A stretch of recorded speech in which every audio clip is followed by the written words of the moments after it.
Please आप अपनी बेटियों को जब स्कूल भेजें तो उन पे ये बोझ ना डालें कि ये नौकरी लगना है और वो नौकरी लगना है। आप ये माने मैं अपनी बेटी को पढ़ाऊंगी और घर पे पढ़ी हुई बहू लाऊंगी तो मेरी 3 पीढ़ियाँ और सामने वाले घर की 3 पीढ़ियाँ सुसंस्कारित और सही के लिए एक प्रेरणा दी है इस मंदिर को बना कर कि हमें भी समाज और धर्म से कैसे जुड़े रहना है।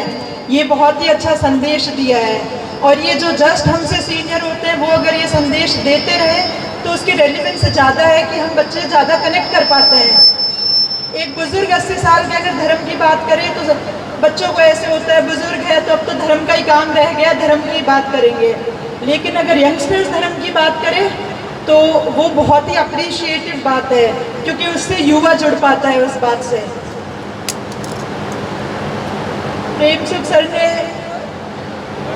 काफ़ी कुछ समाज सुधार के बारे में कहा और वो खुद एक समाज के लिए प्रेरणा है। जब हम सर्विस में नहीं भी थे तब भी सुनते थे दूसरे कास्ट के लोगों से कि आपके बिश्नोई समाज के लोग कितने मेहनती है।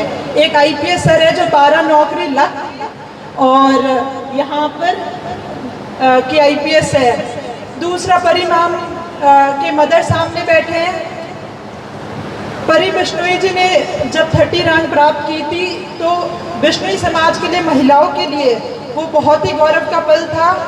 वो पहले बिश्नोई IAS बनी थी डायरेक्ट और वो भी महिला थी तो वो हम लोगों को प्रोत्साहित करता था कि ठीक है महिलाओं में भी बिश्नोई समाज आगे आने लगा है।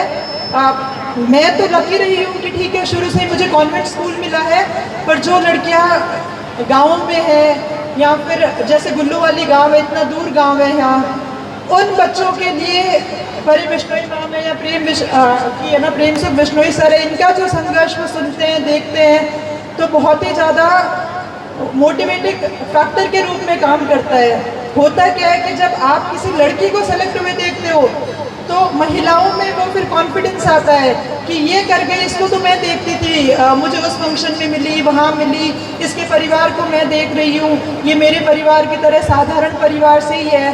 तो फिर लड़कियों को बहुत ही ज़्यादा मोटिवेशन मिलता है और वो सही लाइन में सही दिशा में बड़े सपने देखना शुरू करती है। बाकी मैं महिला शिक्षा के बारे में एक बात कहूँगी विशेषकर, प्लीज़ आप अपनी बेटियों को जब स्कूल भेजें तो उन पे ये बोझ ना डालें कि ये नौकरी लगना है और वो नौकरी लगना है। आप ये माने मैं अपनी बेटी को पढ़ाऊंगी और घर पे पढ़ी हुई बहू लाऊंगी तो मेरी 3 पीढ़ियाँ और सामने वाले घर की 3 पीढ़ियाँ सुसंस्कारित और शिक्षित होगी और वो समाज को अग्रम ले जाने का सबसे अच्छा और प्रभावी तरीका है। तो सभी अपनी बेटियों की शिक्षा पे ध्यान दें। ये नहीं देखना है कि बेटी के 10th में नंबर कितने हैं, उसको आगे पढ़ाऊँ ना पढ़ाऊँ। हर बेटी को चाहे घर में बेटा पढ़ाई में थोड़ा कमज़ोर रह जाए कोई बात नहीं है, बेटी हर घर की बिश्नोई समाज की पढ़ी लिखी होनी चाहिए, तभी हमारी बेटियाँ, हमारा समाज और हमारे घर एम्पावर्ड होंगे। और जो आगे समाज के बेटे होंगे, हम कहते हैं ना कि भाई बेटा गौरव लाएगा, तो उसकी माँ पढ़ी लिखी होगी तो ज़्यादा समाज के बेटे गौरव लाएंगे समाज के लिए। तो बेटियों को विशेषकर पढ़ने का मौका दें। धन्यवाद।